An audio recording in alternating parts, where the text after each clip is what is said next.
नमस्कार आपनालोक सकलोके पुनर्बार स्वागतम नाजमाई मजिद बंधुসকল पलकता सामकाजी सन्धियार 7टा गुरुत्वपूर्ण खबर।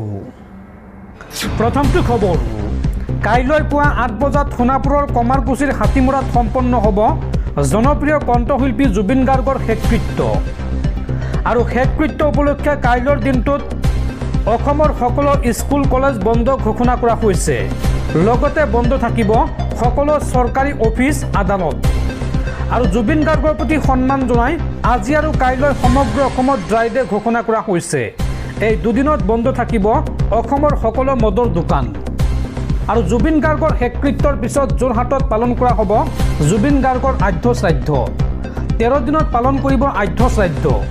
যোৰহাটবাসীৰ আবেগৰ প্ৰতি সন্মান জনাই এই সিদ্ধান্ত মুখ্যমন্ত্ৰী হিমন্ত বিশ্ব শৰ্মাৰ। পৰৱৰ্তী খবৰ জুবিন গাৰ্গক শ্ৰদ্ধাঞ্জলি জনাবলৈ গুৱাহাটীত উপস্থিত পাপন। গুৱাহাটীত উপস্থিত হৈ পাপনে কয় যে মই কেতিয়াও জুবিনৰ দৰে হ'ব নোৱাৰোঁ। গুৱাহাটীত উপস্থিত হৈ এই মন্তব্য শোকস্তব্ধ পাপনৰ। বলিউডৰ প্ৰসিদ্ধ কণ্ঠশিল্পীৰ আন এগৰাকী কৃতি অসমীয়া অংগৰাগ পাপন মহন্তই দেওবাৰে গুৱাহাটীত উপস্থিত হৈ বন্ধু তথা সহযোগী অসমীয়া সংগীতৰ নক্ষত্ৰ জুবিন গাৰ্গৰ আকস্মিক মৃত্যুত গভীৰ শোক প্ৰকাশ কৰে। সংবাদ মাধ্যমৰ সৈতে হোৱা বাৰ্তালাপত পাপনে কয় যে তেওঁ কেতিয়াও জুবিনৰ দৰে হ'ব নোৱাৰে। তেওঁৰ মৃত্যুক কেৱল ব্যক্তিগতভাৱে নহয় সমগ্ৰ ৰাজ্যখনৰ বাবেও এক বৃহৎ ক্ষতি বুলি অভিহিত কৰে। তেওঁ লগতে কয় যে এই ক্ষতিৰ বিশালতা সমগ্ৰ বিশ্বই প্ৰত্যক্ষ কৰিছে। মানুহে প্ৰায়ে জুবিন আৰু মোক অসমৰ দুই সন্তান বুলি গণ্য কৰে।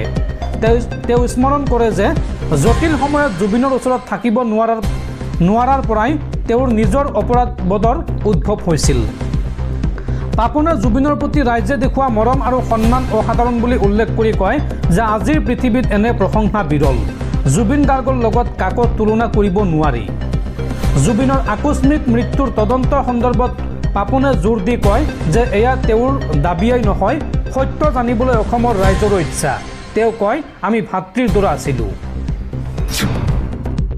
পৰৱৰ্তী খবৰ ছিংগাপুৰত জুবিন গাৰ্গৰ মৃত্যুৰ ঘটনাক লৈ প্ৰথম প্ৰতিক্ৰিয়া প্ৰকাশ কৰিছে শেখৰ গোস্বামীয়ে।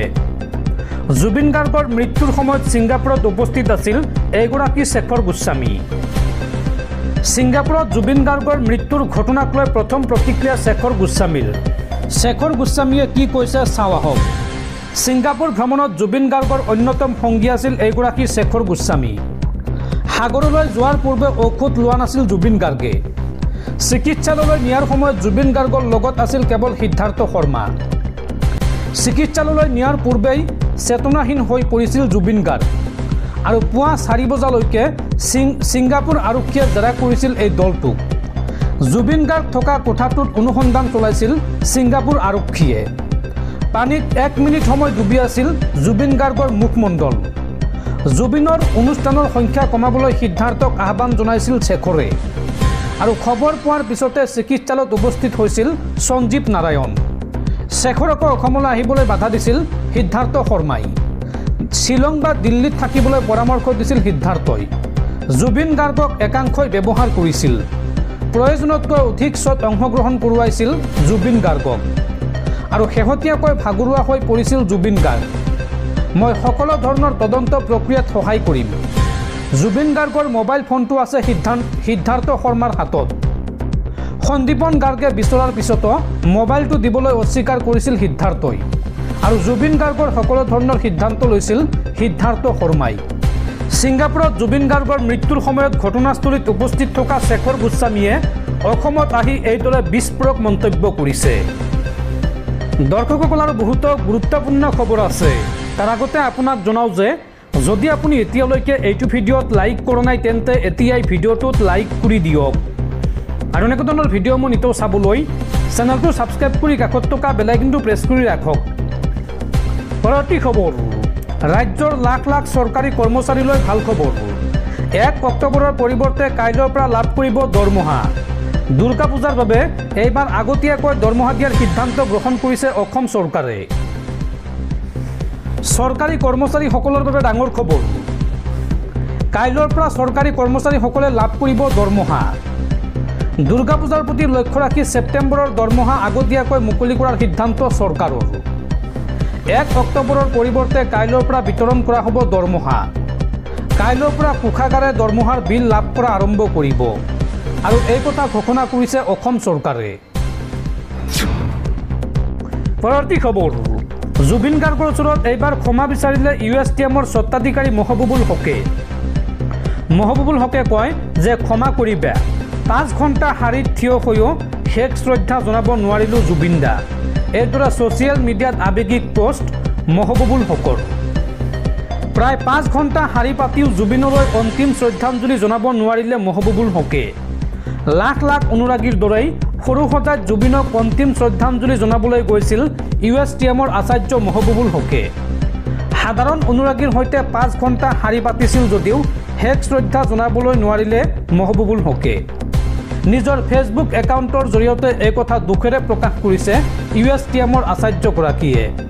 নিশা প্ৰায় 2:22 এক ফেচবুক পোষ্টত মহবুবুল হকে লিখিছে এইদৰে যে ক্ষমা কৰিব, প্ৰায় 5 ঘণ্টা ধৰি শাৰীত থাকিলোঁ, কিন্তু জুবিন দাক শেষ বিদায় জনাব নোৱাৰিলোঁ। তথাপিও আপুনি আমাৰ হৃদয়ত সদায় থাকিব। এই মন্তব্য মহবুবুল হকৰ।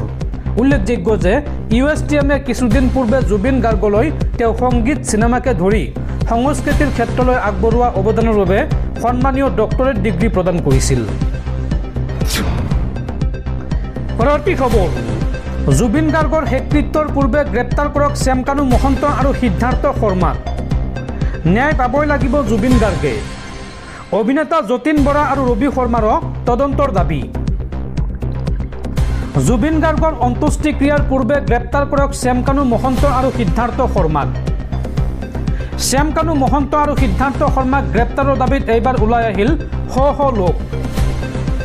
যোৰহাটৰ লগতে দেৰগাঁৱত নিশাৰ পৰা প্ৰতিবাদ জুবিন অনুৰাগীৰ। নিশা 11 বজাৰ পৰা ৰাষ্ট্ৰীয় ঘাইপথ অৱৰোধ কৰি ৰাখিছে শ শ লোকে। জুবিন গাৰ্গৰ নশ্বৰ দেহ খন্তেকৰ কাৰণে হ'লেও যোৰহাটলৈ অনাৰ দাবীত উত্তাল প্ৰতিবাদ। জুবিন গাৰ্গৰ মৃত্যুৰ তদন্তৰ দাবী অভিনেতা যতীন বৰা আৰু ৰবি শৰ্মাৰ। জুবিন গাৰ্গৰ জীৱনৰ সৈতে হেতালি খেলা হৈছিল বুলি মন্তব্য ৰবি শৰ্মাৰ। আৰু শ্যামকানু মহন্তৰ লগতে সিদ্ধাৰ্থক গ্ৰেপ্তাৰ কৰিবলৈ ওলাই আহিছে জুবিন অনুৰাগীসকল। জুবিনৰ শেষকৃত্য সম্পন্ন কৰাৰ পূৰ্বে এই দুগৰাকীক গ্ৰেপ্তাৰ কৰাৰ দাবী উত্থাপন কৰিছে জুবিনৰ অনুৰাগীসকলে। জুবিনৰ জীৱনৰ সৈতে হেতালি খেলা কোনো এজন লোকে যাতে হাৰি নাযায়, তাৰ বাবে ব্যৱস্থা গ্ৰহণ কৰিবলৈ আহ্বান অভিনেতা ৰবি শৰ্মাৰ। পৰৱৰ্তী খবৰ, দেশত কাৰ্যকৰী হ'ল নতুন GST ব্যৱস্থা। আজিৰ পৰা হ্ৰাস পাব কেইবাবিধ নিত্য প্ৰয়োজনীয় সামগ্ৰীৰ মূল্য। এই নতুন GSTৰ অধীনত দাম হ্ৰাস পাব গাখীৰ, পনীৰ, ঘি, চাবোন, শ্বেম্পু, শাক পাচলি আৰু জীৱনদায়িনী ঔষধৰ মূল্য। GSTৰ এই সংস্কাৰক দেশবাসীৰ বাবে দীপাৱলীৰ উপহাৰ আখ্যা প্ৰধানমন্ত্ৰী মোদীৰ। পৰৱৰ্তী খবৰ, সৰু সজাত অপ্ৰীতিকৰ পৰিস্থিতিৰ সৃষ্টি কৰাসকল সাৱধান। অপ্ৰীতিকৰ পৰিস্থিতিৰ ভিডিঅ' সংগ্ৰহ কৰিছে আৰক্ষীয়ে।